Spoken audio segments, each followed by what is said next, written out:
Okay, so to start this video, we're gonna take a look at my training about 2.5 years ago. Aleksey just kind of started his social media presence on YouTube and Instagram, and he said in an Instagram post to tag him if you would like him to look at your technique. I tagged him on one of my current PRs at the time, a lift that I was pretty proud of, and he responded saying, "Not bad, but pay more attention to low back tightness. Stay over the bar as long as you can, because jump back is not good." Now, at the time, I had, in the past year, taken my snatch from 100 kilos to 126 kilos. So I was kind of stubborn on it, and I felt like I was staying over the bar.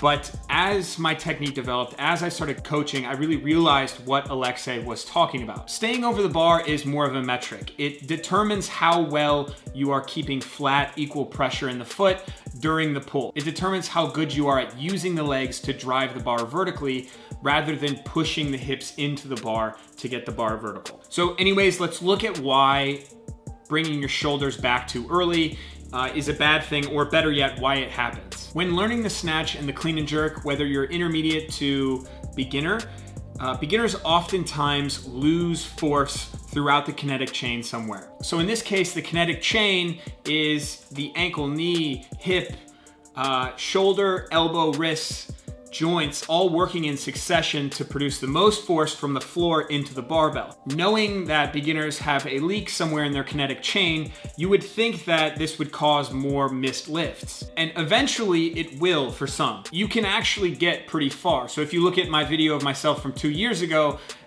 Aleksey points out that I don't have a tight low back. That is a power leakage in the kinetic chain. I have weakness throughout this pull, but I'm still able to lift 126 kilos, which is a pretty decent snatch. Now, just because I can lift 126 kilos, I was a little stubborn about this. I didn't want to go back and fix the issues that I had in my snatch. So in a sense, the bottom line for beginners in the snatch is if the beginner is flexible, has decent proprioception or spatial awareness, and they understand the tempo and feel and just the way that the flow of the snatch works, they sometimes develop a crutch, and that is hip contact. So in my case, 2 years ago, that was my crutch. Usually when a lifter develops that contact in the hips, which I teach from the hang position, they bring the bar to the floor and then they search for that contact. Whether their back is round, whether they're pushing too much in the hamstrings, not enough in the quads, or vice versa, there is a leak in the power, there is a leak in the kinetic chain, but that's okay because all they're doing is trying to pull their shoulders back so that they can hit the bar off of their hips. And this is what Aleksey is talking about when he says one of the greatest problems in the snatch and the clean is people just searching for their hips, searching for that contact, so they bring their shoulders back as early as possible or as hard as possible. This almost always results in a pretty visible jump back. A small jump back is totally okay, in my opinion, but a large jump back should be fixed. You can see in my most recent PR here that I have a much better technique and balance throughout my pull. If those two examples are not easy enough to see, it's incredibly visible in this video of one of my lifters. Now, as you can see, he struggles to get his back in a straight position before pulling. This is specifically the weak link in the kinetic chain on him. It results in a loss of balance, and pretty much all he's doing is searching for that hip contact. Now, here is what is amazing about this lift. Literally in the next rep, you can see the weak point almost entirely fixed. This is because he's developed that tension and the counterbalance with the eccentric movement of the barbell. This is where we'll get, in my opinion, the most important intermediate to advanced teaching tool, the low hang or floating snatch. I literally have every person I work with do this exact drill. I started to utilize the low hang snatch when I learned one of the most underrated aspects of actually keeping your shoulders over the bar in the pull, and that is the balance in the feet. Aleksey preaches this, that you want flat pressure in the feet as you drive through the floor, and you want to maintain that flat pressure until extension. So let's dive into the specifics of this movement. I'm just going to put video of Aleksey and Sergey and I training at the World Championships for this one, just because it's a pretty good demo of the low hang snatch. And first things first, you may want to consider utilizing straps for this. The straps help keep the lifter's arm loose and long at the beginning phase of the pull. However, they're not absolutely necessary. So in every rep, Aleksey gets set, uses the legs to get the bar to the hip, but deliberately doesn't extend at the hips. He then goes down to the low hang. This mimics the start position.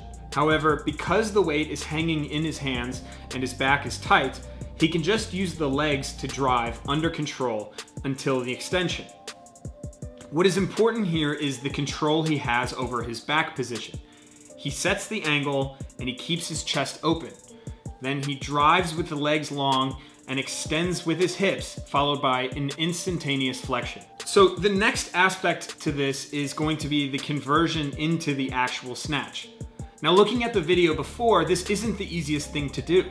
It takes work, but it is important to carry over the intent of the low hang snatch to the actual snatch. You need to use your legs to initiate the vertical drive of the barbell off the floor, and then use violent extension like the end of a whip. The next drill after that, and probably one of my favorite ways to make the lifter less dependent on the hip contact, is the no hook, no foot snatch.